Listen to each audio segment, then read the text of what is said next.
السلام علیکم ورحمۃ اللہ وبرکاتہ۔ ساتویں جماعت کے پیارے بچوں، میں Zahoor Ahmad Butt teacher U P S of fun سے آپ کے ساتھ ایک بار پھر آپ کی اردو کتاب لے کر۔ تو پیارے بچوں، آپ کو یاد ہوگا کہ لاسٹ لیسن میں ہم نے آپ کی اس کتاب سے، آپ کے اس اردو کتاب سے ہم نے ایک نئے سبق کی شروعات کی تھی، جس سبق کا نام تھا ڈاک کا انوکھا ٹکٹ۔ ڈاک کا انوکھا ٹکٹ۔ تو آپ کو یاد ہوگا پیارے بچوں، تو لاسٹ اس لیسن میں ہم نے ایک دو پیارے اس کے مکمل کیے تھے۔ تو آج جو ہیں، آج ہم نے پیج نمبر 53 پہ جو پیرا نمبر 2 ہے، یہ ہم نے شروع کرنا ہے۔ تو پیارے بچوں، ہم پڑھتے ہیں ٹکٹ کے بارے میں، ایک انوکھا ٹکٹ کے بارے میں۔ تو آج یہاں سے ہم شروع کر رہے ہیں 53 پیج پہ جو پیرا نمبر 2 ہے، تو یہاں سے ہم شروع کرتے ہیں۔ تو ڈیئر اسٹوڈنٹس، یہاں پہ لکھا ہے، کہتے ہیں حاجی 20 نومبر 1923 عیسوی کو پیدا ہوا تھا۔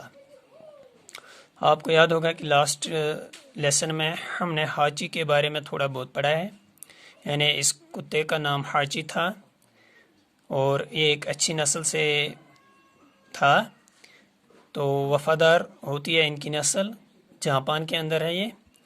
تو آج جو ہے، آج آگے ہم پڑھنے جا رہے ہیں۔ تو حاجی 20 نومبر 1923 عیسوی کو پیدا ہوا تھا۔ کہتے ہیں حاجی جو ہیں، یعنی یہ کتا جو تھا جاپان میں، جو ایک کتوں کی نسل ہے، اچھی نسل ہے، اور انہی کتوں میں ایک کتا ہے اور اس کا نام رکھا گیا ہے حاجی۔ تو کہتے ہیں حاجی جو ہے یہ 20 نومبر 1923 عیسوی کو پیدا ہوا تھا۔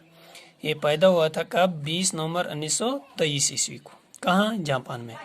ابھی یہ چھوٹا سا پلا ہی تھا، کہتے ہیں ابھی یہ چھوٹا سا پلا ہی تھا، چھوٹا سا پلا مینز کتے کا بچہ، کتے کا بچہ۔ اس کا معنی ہے کہ کہتے ہیں ابھی یہ چھوٹا ہی تھا، یعنی یہ کتا جو تھا ابھی یہ چھوٹا ہی تھا کہ اس کے مالک نے اس سے ڈاکٹر وید ایکیابارو کے ہاتھ بھیج دیا۔ کہتے ہیں یہ چھوٹا پلا ابھی تھا، یعنی چھوٹا بچہ ہی تھا۔ اس کا مالک جو تھا، اس حاجی کا مالک جو تھا، اس نے اس حاجی کو ایک ڈاکٹر کے حوالے کیا۔ اس ڈاکٹر کا نام تھا وید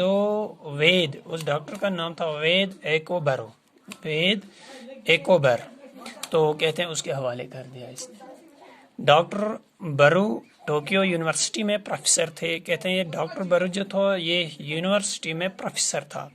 یونیورسٹی کا نام تھا ٹوکیو، یعنی ٹوکیو یونیورسٹی میں، ٹوکیو کی یونیورسٹی تھی، اس میں یہ پروفیسر تھا، ایز پروفیسر کام کر رہا تھا۔ کون؟ ڈاکٹر برو۔ اور ٹوکیو کے جنوب مغربی حصے میں شیبویار ریلوے اسٹیشن کے پاس رہتے تھے۔ اب رہتے کہاں تھے یہ ڈاکٹر وید؟ کہاں رہتے تھے، یعنی پروفیسر کہاں رہتے تھے؟ کہتے ہیں یہ ٹوکیو کے جنوب مغربی حصے میں شیبو یار ریلوے اسٹیشن کے پاس رہتے تھے۔ وہاں ایک ریلوے اسٹیشن تھا، اس کا نام تھا شیبو یار ریلوے اسٹیشن۔ وہیں پہ یہ ڈاکٹر وید جو تھے یہ رہتے تھے۔ یہ کون سا ڈاکٹر تھا؟ علاج کرنے والا ڈاکٹر نہیں تھا، بلکہ پی ایچ ڈی ڈگری کرنے کے بعد ڈاکٹر پکارا جاتا ہے، ڈاکٹر کا لقب یہ حاصل کرتا ہے۔ تو یہ جو تھا، یہ ڈاکٹر وید، اس نے کوئی ڈگری کی ہوگی، پی ایچ ڈی ڈگری حاصل کی تھی، تو پھر پروفیسر بنے تھے، یونیورسٹی میں ایز پروفیسر کام کر رہے تھے، تو اس سے ڈاکٹر کے نام سے پکارا جاتا تھا، یعنی کہ اس کا لقب جو تھا وہ ڈاکٹر دیا گیا تھا۔ تو وہی ہے، کہتے ہیں ٹوکیو کے جنوب مغربی حصے میں شیبو یار ریلوے اسٹیشن کے پاس رہتے تھے۔ شیبو یار ریلوے اسٹیشن تھا وہاں جنوب مغرب کے حصے میں، اور وہیں پہ رہتے تھے۔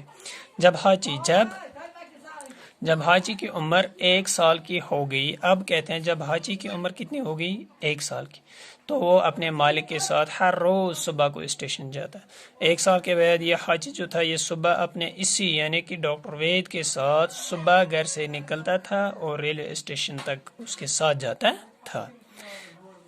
ڈاکٹر بارو گاڑی میں بیٹھ کر یونیورسٹی چلے جاتے، اور ڈاکٹر بارو جب وہاں یعنی اسٹیشن پہ جا کے پھر گاڑی میں چلے جاتے تھے، تو اور حاجی اسٹیشن پر شام تک ان کا انتظار کرتا رہتا، اور حاجی کیا کرتا تھا، حاجی برابر شام تک وہیں پہ اسی اسٹیشن پہ اپنے مالک کا انتظار کرتا تھا، یعنی اسی ڈاکٹر وید کا انتظار کرتا تھا۔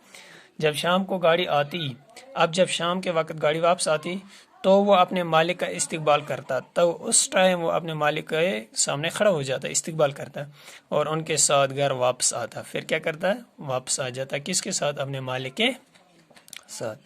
حاجی کا یہ روز کا معمول تھا۔ کہتا ہے حاجی یہ ہفتے میں 1 دن نہیں، ہفتے میں 2 دن نہیں، ہفتے میں 3 دن نہیں، تو ہر روز کا معمول یہی تھا۔ ہر روز حاجی صبح جاتا تھا اپنے مالک کے ساتھ، شام تک انتظار میں رہتا تھا، کہاں، اسٹیشن پر، اور شام کے وقت اپنے مالک کے ساتھ ڈاکٹر وید کے ساتھ واپس آ جاتا تھا، اور اس میں کبھی فرق نہیں پڑتا تھا۔ کہتے ہیں کبھی اس میں فرق نہیں پڑتا تھا، کبھی اس میں اونچ نیچ نہیں ہو جاتا تھا، کبھی اس میں کوئی لغزش نہیں ہوتی تھی۔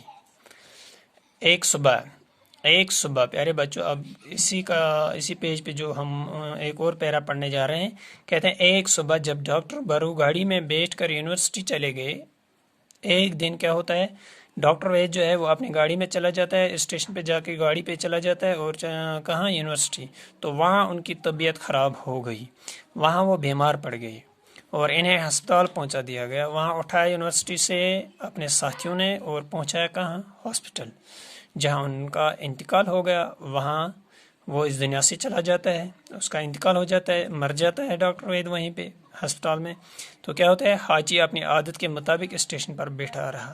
حاجی وہیں پہ تھا، انتظار کر رہا تھا، تو کہتے ہیں وہ وہیں اسٹیشن پہ کیا کرتا تھا، انتظار، بیٹھا رہا وہیں پہ۔ شام کی گاڑی سے پروفیسر نہیں آئے۔ جب شام کی گاڑی واپس آ گئی، وہاں جس گاڑی میں ڈاکٹر وید واپس آ جاتے تھے، تو کہتے ہیں جب وہ گاڑی واپس آ گئی اسٹیشن پہ، تو وہاں پروفیسر اس میں نہیں اترے، کیونکہ وہ مر گئے تھے۔ تو کہتے ہیں تو وہ پریشان ہو گیا لیکن مایوس نہیں ہوا۔ حاجی پریشان ہو گیا لیکن کہتے ہیں ساتھ میں مایوس نہیں ہوا، یعنی ہمت اس نے نہیں ہاری۔ پریشان تو ہو گیا لیکن ہمت نہیں ہاری۔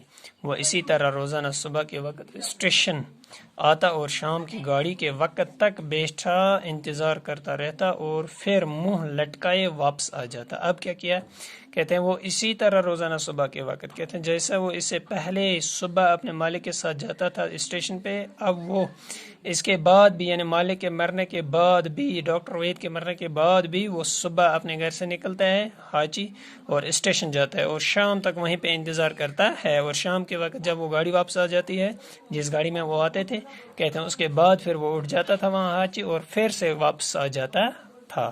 تو کہتے ہیں اور پھر منہ لٹکائے واپس آ جاتا، بیچارہ اپنا منہ لٹکائے پھر سے کیا کرتا تھا، واپس آ جاتا تھا۔ تو پیارے بچوں، اسی طرح اب لکھتے ہیں، اسی طرح حاجی 7 سال تک روزانہ بلا ناگا اپنے مالک کو لینے کے لیے اسٹیشن جاتا رہا۔ اسی طرح کہتے ہیں، اسی طرح کتنے سال تک، 7 سال تک کیا کیا، ہر روز حاجی جو تھا وہ بلا ناگا آیا ہے یہاں پہ الفاظ، تو کہتے ہیں روزانہ، مسلسل، ہمیشہ، کہتے ہیں روزانہ وہ ایسے اپنے مالک کے انتظار میں رہا، برابر 7 سال تک اسٹیشن جاتا رہا۔ دھیرے دھیرے حاجی کی شہرت بڑھتی گئی، تو آہستہ آہستہ لوگوں کے اندر اس کی شہرت بڑھ گئی۔ کیا شہرت بڑھ گئی، کہ فلانی کتا جو ہے وہ صبح آتا ہے، شام کے وقت واپس جاتا ہے، کیونکہ وہ اپنے مالک کے ساتھ آتا تھا، اب اس کا مالک نہیں رہا ہے، وہ پھر بھی اپنے مالک کے انتظار میں ہوتا ہے۔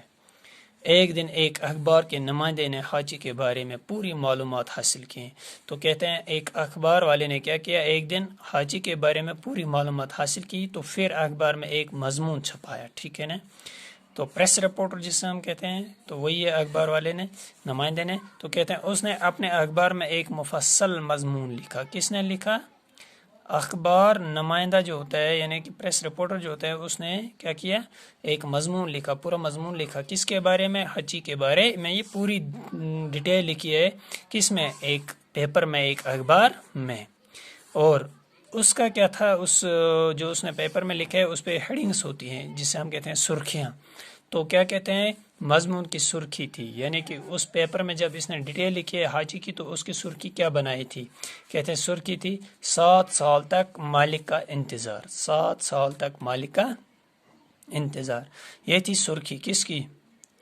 اس مضمون کی جو حاجی کے بارے میں لکھا تھا کس نے؟ ایک نمائندے نے، ایک پریس رپورٹر نے، تو سرخی بنائی تھی اس کی 7 سال تک مالک کا انتظار. کیوں؟ کیونکہ یہ حاجی جو تھا اس نے برابر 7 سال تک اپنے مالک کا انتظار کیا. اس مضمون کا چھپنا تھا. کہتے ہیں کہ حاجی کا نام ملک کے کونے کونے میں پہنچ گیا. جو ہی یہ مضمون پیپروں میں، اخباروں میں چھپا تو کہتے ہیں کہ حاجی کا نام دنیا کے کونے کونے میں پہنچ گیا. کیوں؟ کیونکہ اخبار کو دنیا کے تمام لوگ پڑھتے ہیں، اور روز سینکڑوں جاپانی شیبویا اسٹیشن جانے لگے. کہتے ہیں جب لوگوں نے سنا کہ ایسا اسٹیشن پہ ایک کتا آتا ہے، صبح آتا ہے، شام تک انتظار کرتا ہے، شام کے وقت واپس چلا جاتا ہے، جب لوگوں نے یہ سنا پیپر کے اندر لکھا ہوا ہے، جب انہوں نے دیکھا اور جب انہوں نے اس کی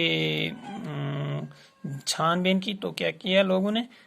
سینکڑوں میں، ہزاروں میں لوگ اس اسٹیشن پہ آتے تھے اس حاجی کو دیکھنے کے لیے. حاجی کو دیکھنے کے لیے لوگوں کا تنتا بندہ رہتا. کہتے ہیں لوگوں کی قطاریں تھی، لوگوں کی قطاریں لگتی تھی. کہاں پہ؟ پھر اس اسٹیشن پہ حاجی کو دیکھنے کے لیے. لیکن حاجی ان باتوں سے بے خبر اپنے مالک کا انتظار کرتا رہتا. لیکن حاجی ان کی طرف دھیان نہیں دیتا تھا، بلکہ حاجی جو تھا وہ صرف اور صرف اپنے مالک کے انتظار میں رہتا تھا. اب تو سارے جاپان میں حاجی کا نام مشہور ہو گیا. آہستہ آہستہ کیا ہوا؟ اس حاجی کا نام مشہور ہوا، جاپان میں مشہور ہوا. کس کا نام؟ حاجی کا نام. کیوں؟ کیونکہ حاجی ایسا کرتا ہے، حاجی اپنے مالک کے انتظار میں رہتا ہے، حاجی ایک وفادار ہوتا ہے وغیرہ. تو کہتے ہیں اس وجہ سے اس حاجی کا نام مشہور ہوا. تو پیارے بچوں، آج کے لیے یہ کافی ہے. تو انشاءاللہ نیکسٹ کلاس میں اسی لیسن کو ہم آگے لے جائیں گے. تو کوشش کریں گے کہ اس کلاس میں، یعنی نیکسٹ کلاس میں ہم اس لیسن کو مکمل کریں گے. تو تب تک کے لیے اللہ حافظ.